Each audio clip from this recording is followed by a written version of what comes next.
on YouTube? It's your man PowerRage once again with another update and another little episode. So on this episode is, like I said, another update. As you can see, the STI still is here right behind me, but no worries.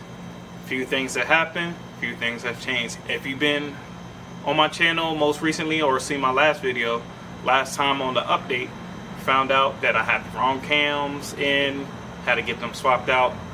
Now I got new cams in, Sheen Shop took it over, everything checks out just fine. So I will say within another week or so, cams and motors should be ready to go to drop in, but there's still some parts I'm waiting on. So, but I just recently got some parts in, so on today's episode I'm going to talk about the parts that I just got in and just ordered. So with that being said, let's get right to it. So on today's episode, I want to talk about gauges. I just recently ordered some gauges, and I didn't go with the gauges that I really wanted, but I went with something that I know and I'm comfortable with that I had previous. So the gauges I actually went with is Pro Sport. I went with Pro Sport only because, well, a few reasons behind that.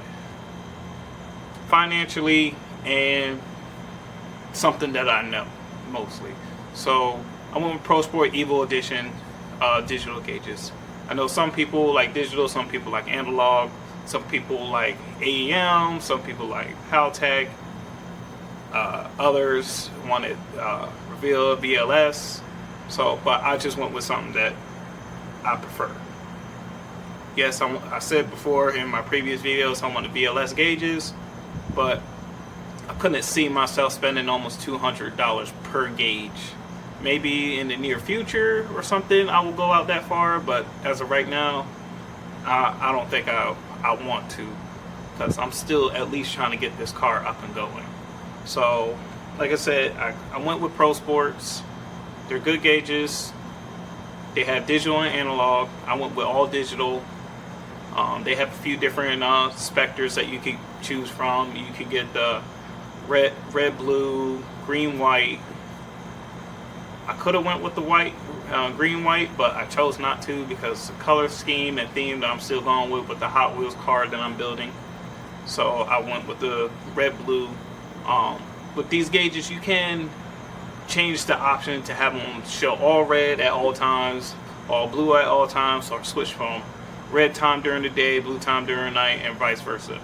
So instead of, for me, I'm just gonna go with all blue. I like how the blue aesthetics actually, cool, let's say, works well with what I'm going with.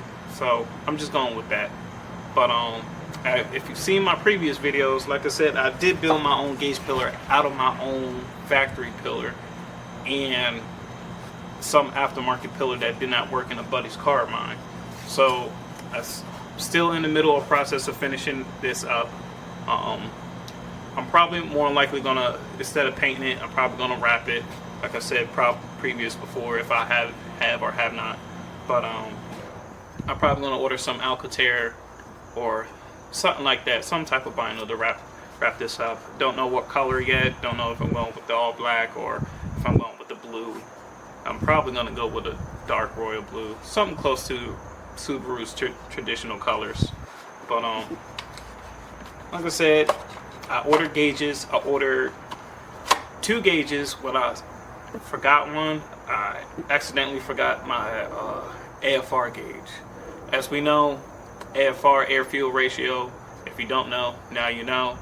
But also I ordered the boost gauge and I ordered a oil pressure sensor gauge.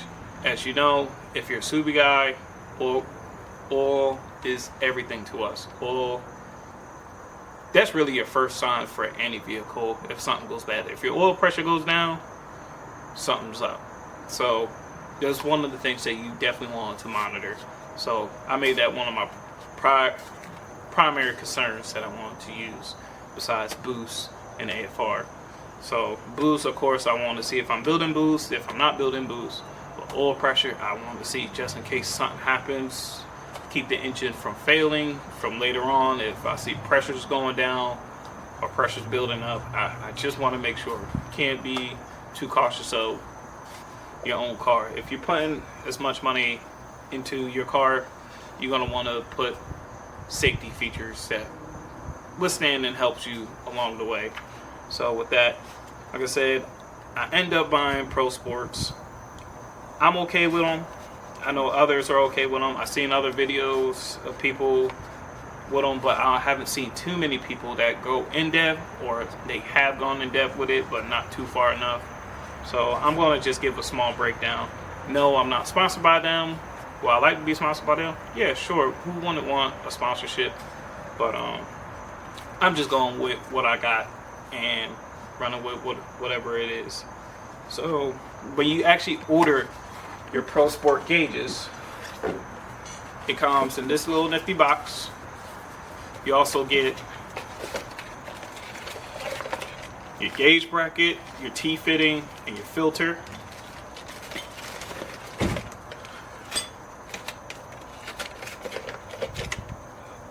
Boost pressure sensor, boost lines, nuts and fittings, and also company sticker and directions, as well as the boost gauge and the wiring harness. So it's very simple.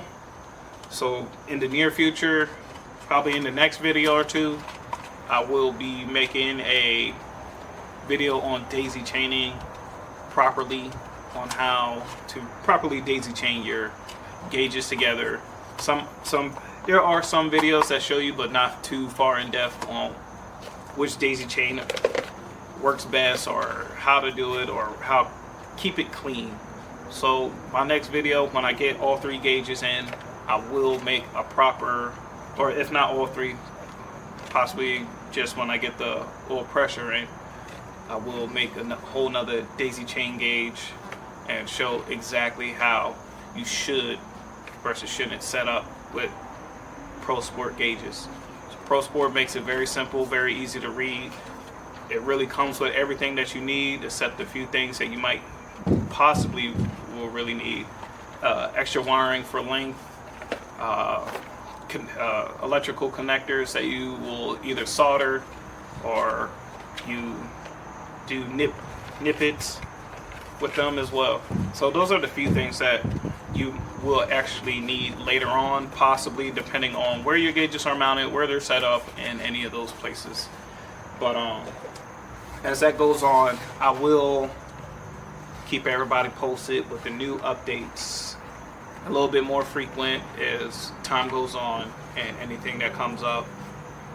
But like I said, I like Pro Sport. I went with their gauges. I like their products. I like the quality of their products.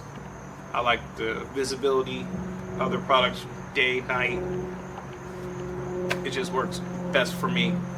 Whatever you may choose, whatever company you may choose, be my guest, but I will say, do your research. I never will not call nobody getting some gauges from AutoZone and anything, but if anything, spend a little money on what you think will keep you safe, or keep your car safe at least. So that's what I like to do. I spend a little extra, I get a little extra, you feel me? So with that, I appreciate y'all for tuning in, checking in, share, like, and subscribe. And if you want more information on me or my channel, just hit me in the comments. If you're looking at some people that I follow or more content on Subaru, there's a few people that's out there that I follow that you might know or you haven't seen, or just trying to find new content. So the top few people that I follow: Tommy Kentner at TK Auto Works, Smedia. If you're a Hot Wheels guy and still play with Hot Wheels, I play with Hot Wheels because of my kids, but I like them too still. Of course, I'm making a clone of Hot Wheels, so you can always follow JC Square on YouTube as well. As I go on and make my channels further, I will put any of their videos in one of these corners once I learn how to really figure that out. But eventually soon I'll figure that out. but I will tag all their channels down in the description. But hey, until next time, thank you for tuning in. Like I said, Power Rage is on. Like, share, and subscribe.